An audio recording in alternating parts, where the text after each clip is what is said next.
If we come back to that ground base, what is best for our students, we actually have most of the answers. That enables us to answer questions about staffing, questions about programs, questions about access to different things. If we can always answer what is best for our students, then I think we're doing the right thing. You're listening to Around the School Table, hosted by me, Steve Davis, and proudly powered by Zuno Suite.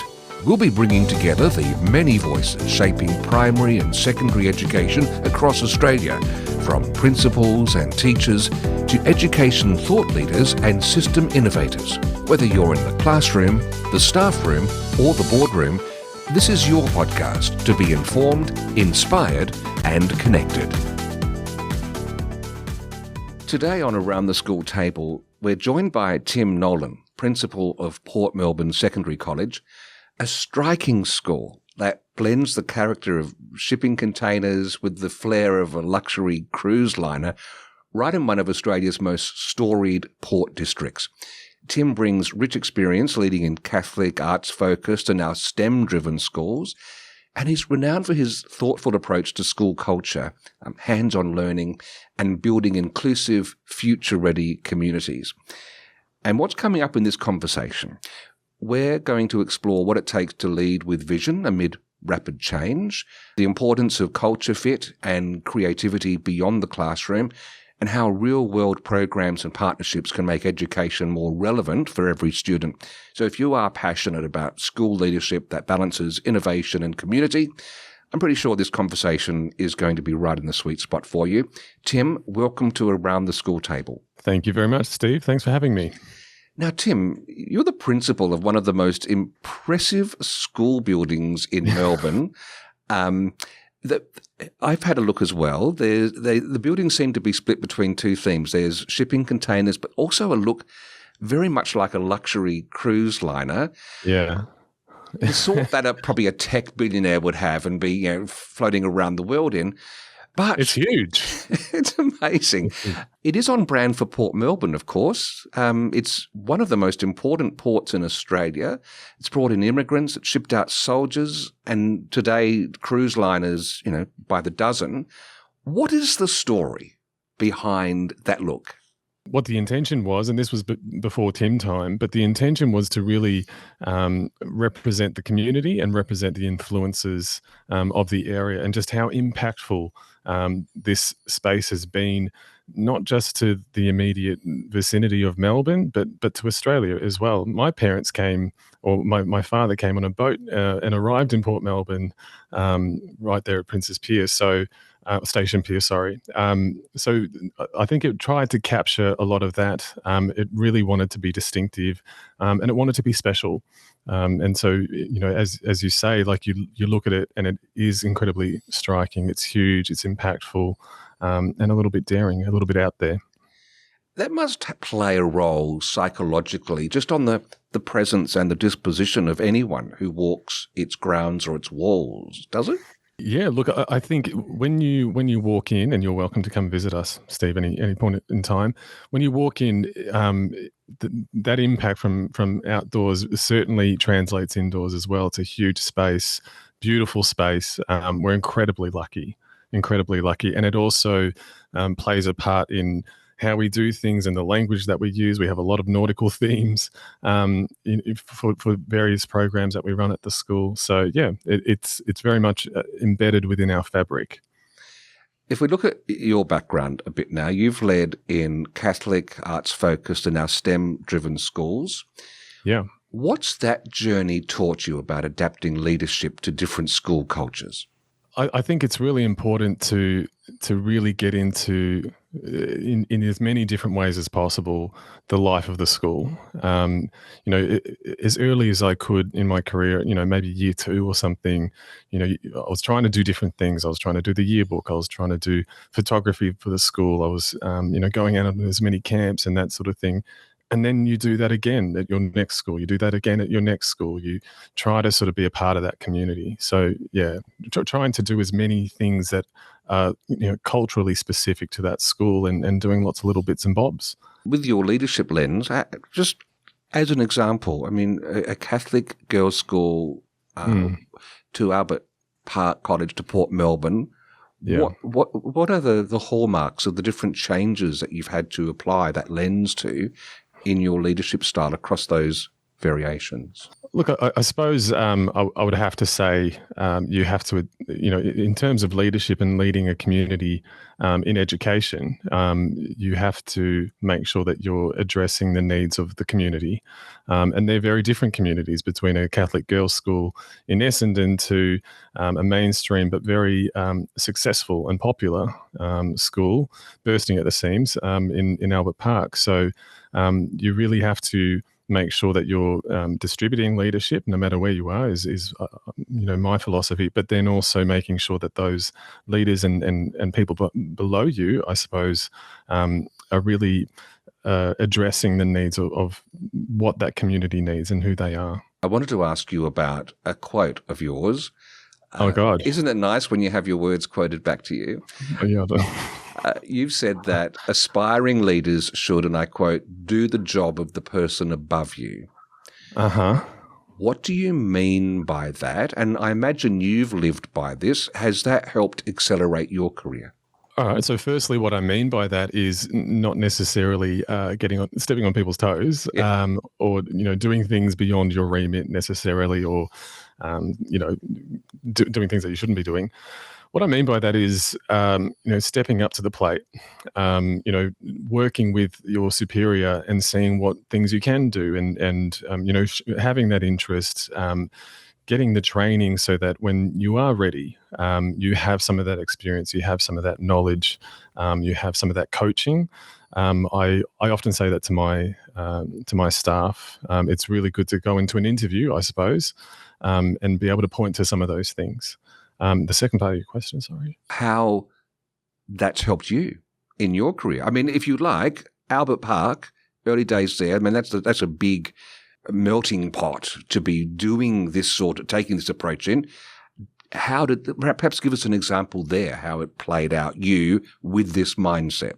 How it played out at Albert Park. So I was, and very surprised, actually, to be given a leading teacher role as an outsider. So I was hired as a leading teacher there, and I was in charge of professional learning, professional development. That's a huge portfolio in that school, and I suppose, and within a year and a half, I was an assistant principal, and so what I was trying to do, I think unconsciously, though, I have to say, which is why I say this to staff all the time, do the job of the person above you.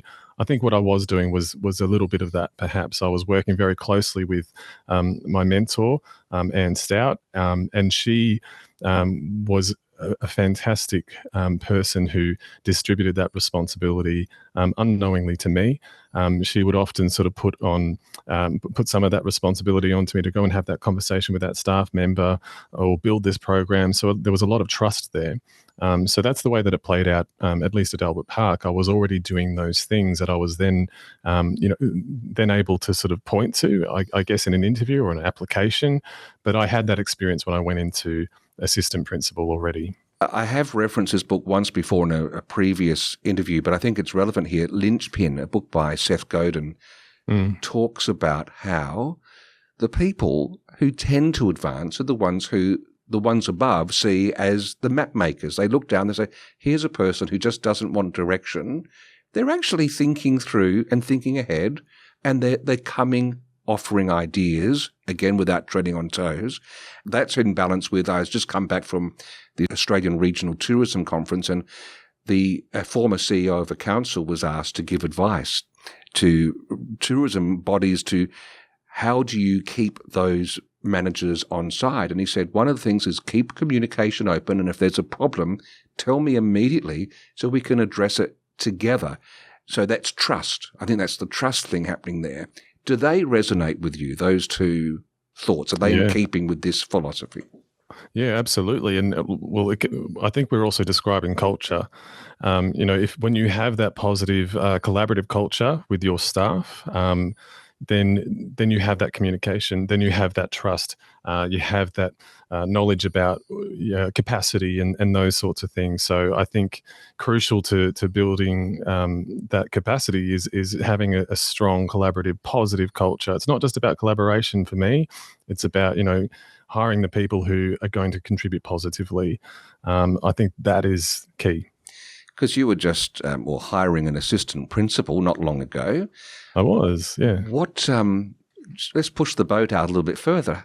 The boat. I like the reference. Thank you very much. Yeah.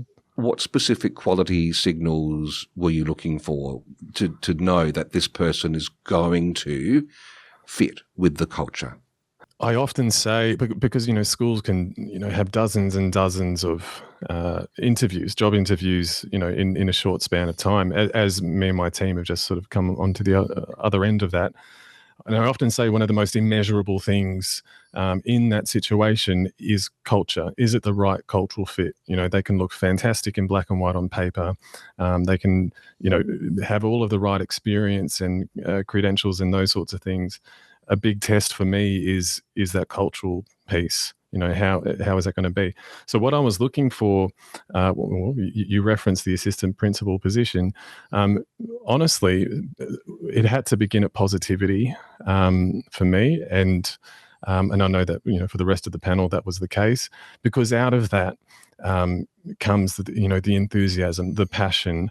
When you have the enthusiasm, passion, and that sense of positivity, then the work feels more natural. So and at a principal team level, everyone has to get along, and everybody has to be hardworking. There are tough times, and there are lots of times for celebration. But you really do need that positivity to sort of get through all of it, including the good times as well. Well, that helps make the enterprise buoyant, doesn't it?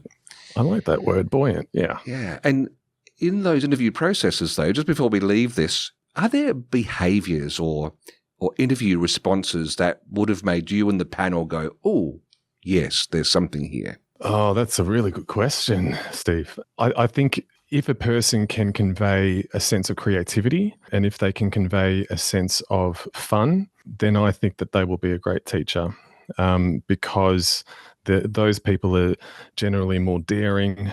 They think outside the box. They're not just sort of chucking a textbook in front of students, that type of thing. So when people are able to refer back to a moment when they've been their most creative or they're most passionate about something that they're teaching, then that is definitely an ooh moment. And there's an X factor. You can tell if it's true. You can tell if there's an emotional memory being recalled. Yeah, or if they're just sort of relaying, a story that has worked in the past, type of thing. Yeah. Now, there are some off-timetable activities at your school, things like restoring boats to working in the men's shed, etc. Yeah. What matters so much to you about these hands-on programs?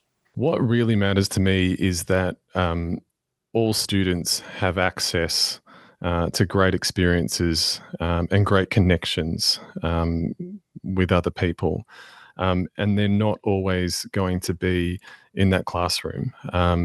So that other thing that matters to me a lot is real world experiences. The thing with the men's shed I'm particularly proud about, because what that is achieving in the process is mentorship from people out in the community. So if I can tack that on as well, it's really important to me that students feel a part of their community and they contribute to their community and they see what their community can do for them as well. It's interesting. I mean, the worlds are colliding. I literally just finished a conversation which a families therapist was talking to me about the wisdom of older people in our community and how we don't often access it, to the impoverishment of all of us. And here you've got students being able to rub shoulders with people who've brought some different experiences. There must be some potential for good to rub off there. Oh, 100%. And, the men's shed and the team there have just been so giving and so enthusiastic. And I think, I know, have gotten a lot out of that connection with young people as well. And you're absolutely right. There is such an untapped wisdom, guidance, heart that's out in the community in the older generation, and that's incredibly important to me.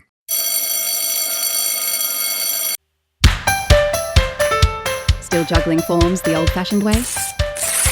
Say hello to Student Forms by Zuno. You can create, collect, and manage all your student forms online in one simple, secure platform. Save time, stay organised, and quick access everything you need, anytime. Visit zuno.com.au and see how Student Forms by Zuno can work for your school.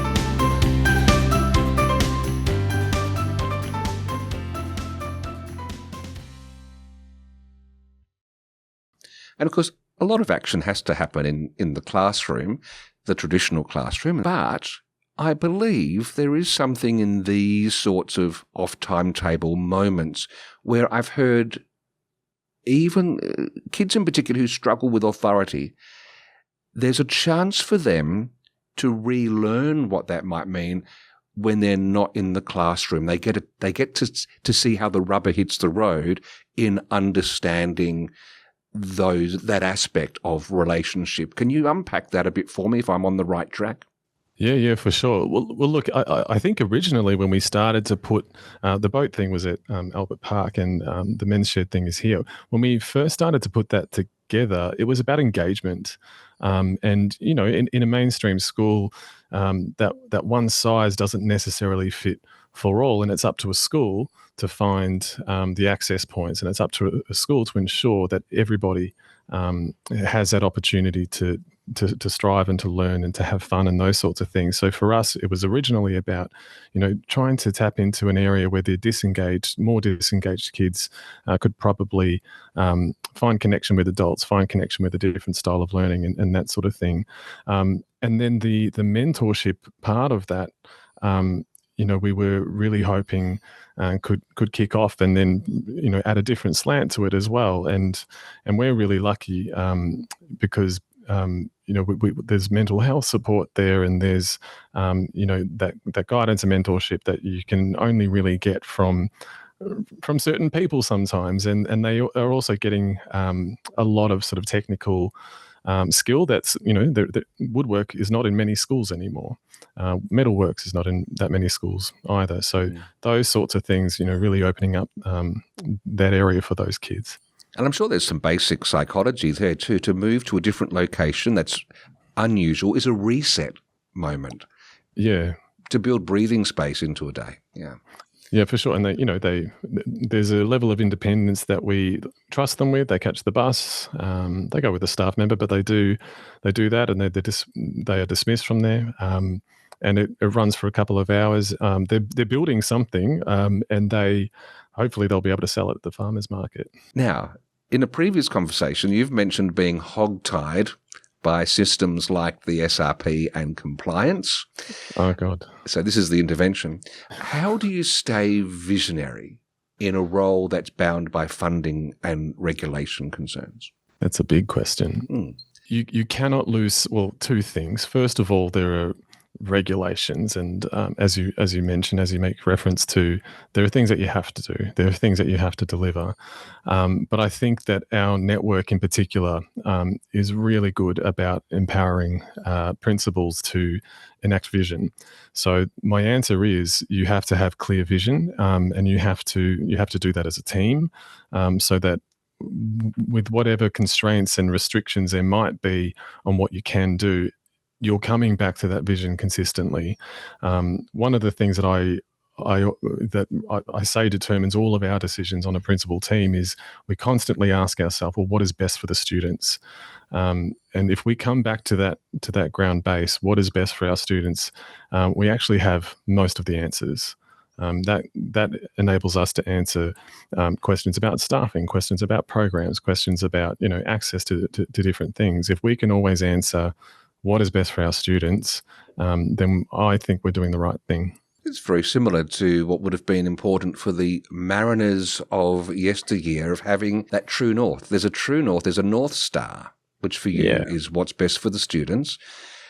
And you have to work with the constraints. And this is where the other C word, creativity, I think comes to the fore. From my experience in the world of creativity, often constraints acts like a a catalyst to fuel the opportunity for creativity to stretch its wings in a way it might not have been compelled to otherwise. So perhaps, as part of you, a little bit thankful that you've got these constraints.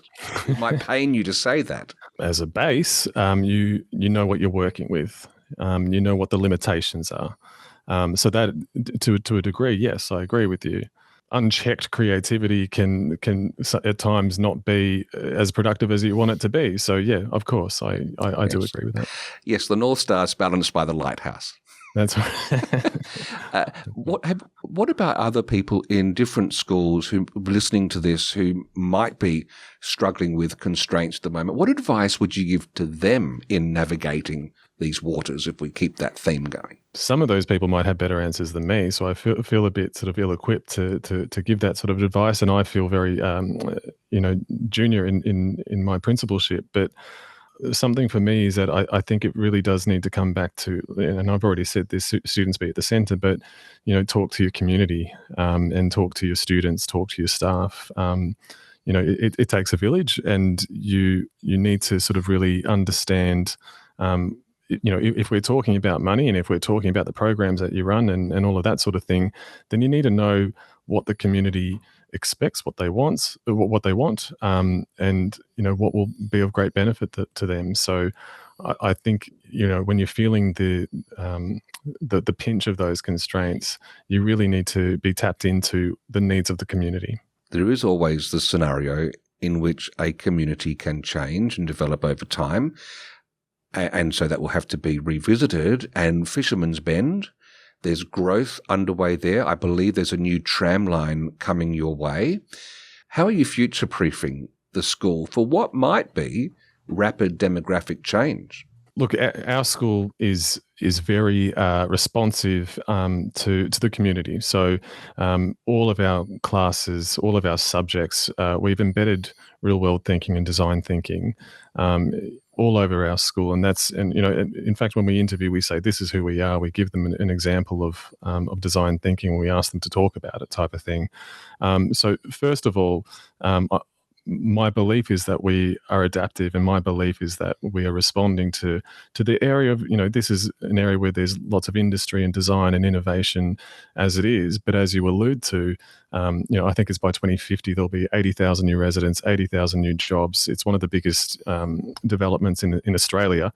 So what a government school would have to do is be creative, Steve. So I have experience of that at Albert Park. I think that they're moving on to their 6th campus now, and we find space. We adapt. That is the way of the modern government school. I would say you have to spread out. You have to adapt. Use an office building, use an old gym, those sorts of things, and you've got a campus. Well, I guess it is the analogy of a boat can just tack into different waters. You're not a tram. You're not stuck in the one set of trams. No. And that sort of that notion of exploring out rather than just sort of being insular and staying in. I presume we might have to do that in the future, and that's an opportunity.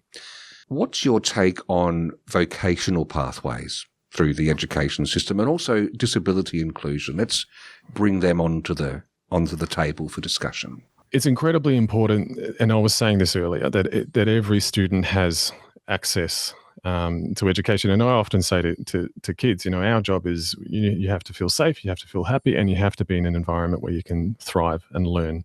And that should be for everybody. And we're a government system, so we owe it to our society to provide that. And they're at potentially varying ends of that. But you mentioned disability inclusion. It's a new program that came in a few years ago to sort of shift around the funding access. What that did is that provided perhaps a more focused a system with which but then at the same time some broader opportunities for students with different needs. So it tried to sort of really tried to bring in more funding for students with all sorts of differences, I suppose. In terms of vocational learning in schools. That I think is still growing and in its infancy in Victoria. And the intention there is that schools can provide everything. So I hope that over time that access to the vet subjects and vocational sort of excursions and all sorts of things only open up even more. Yes, so schools can't necessarily do everything, and perhaps nor should they. And I guess that's where partnerships come Yep. into it. Yeah. Did I hear Swinburne mentioned in relation to your school and these sorts of pathways? But potentially. So a lot of providers, it might be Kangan, it might be Swinburne, it might be some other sort of tech organisation. They offer vet certificates because a school is not going to be able to offer all of the vet subjects that are on the table, sort of thing. As an example, we have an industrial kitchen at our school. So over time, we might be able to offer vet hospitality, but we don't have, all of the scope for the rest of the subjects. So schools make partnerships with those providers, and students embedded within their timetable, they go out and they do their vet subject. It contributes to their certificate. And then they come back to school and, they balance those two things. It teaches them the independence and the travel, balancing a different sort of organisation or a different institution to give them that certificate. So, yeah, in its prime, it will work extremely well. I do hope, in keeping with the maritime theme, you refer to your industrial kitchen as a galley. Oh, for sure. I'll get a sign. And also, I discovered on a recent project, there was once a part in the world of butchery called, I think it was called shipping meats, or which is all the cured meats that could last on an 8-week voyage. So, anyway, I like the sound of that. Yes. Yeah. Now, just in closing, if school leadership really is about building community, not just managing staff and students, but actually forging a community. You've referenced that earlier in our chat. Can you just take us through what does that look like on a day-to-day basis? What sort of things are the hallmark that is happening? Look, I think it's in part the structures that you have at the school. I have a leading teacher at my school that whose role is community and partnerships, and she does an incredible job of making connection. I had a meeting with a sculptor today because he's a local artist in the community because he wants to make a sculpture that we can just have as an installation at the school type of thing. That wouldn't have happened without that staff member sort of who has all of these connections. It also looks like making sure that that is embedded within curriculum. So our programs at 7 and 8, we bring mentors out from local industry to come in and work with them and mentor them through real world problems. And we have a similar program in Year 9. So it has to be a part of a part of curriculum. It has to be a part of the structures of the school, but then it also has to be a part of your staff culture and putting yourself out there and making sure that we're inviting people in for different things, and we're also sending our students out for events and that sort of stuff. Great. Now, of course, I'm not on your staff, but I'd love that sculpture to make a huge bottle of champagne on a rope at the beginning of each school year. You can swing against the side of the ship. That sounds great. This is the last question, because there's a philosophical undercurrent running through much of what you've talked about. So as a graduate of your school 10 years from now, what do you hope they're telling people about your school and their experience being at Port Melbourne Secondary College? I hope that in 10 years' time, our graduates felt really supported and even at that graduate level had opportunities for leadership. It's crucial for me that we've been saying it a lot recently because we're organising our positions of responsibility. Leaders are leaders of people. They're not administrators, and they're not just going to be managing things. It's crucial that, and in fact, we work out our time allocation for these positions according to how many people they lead. So it's about leading people. I've gone off on a tangent, but in short, those graduates, I want them to have felt supported and felt as though they were constantly in a state of growth. On that note, Tim Nolan, thank you very much for joining us on Around the School Table. Thank you so much. It's been a pleasure.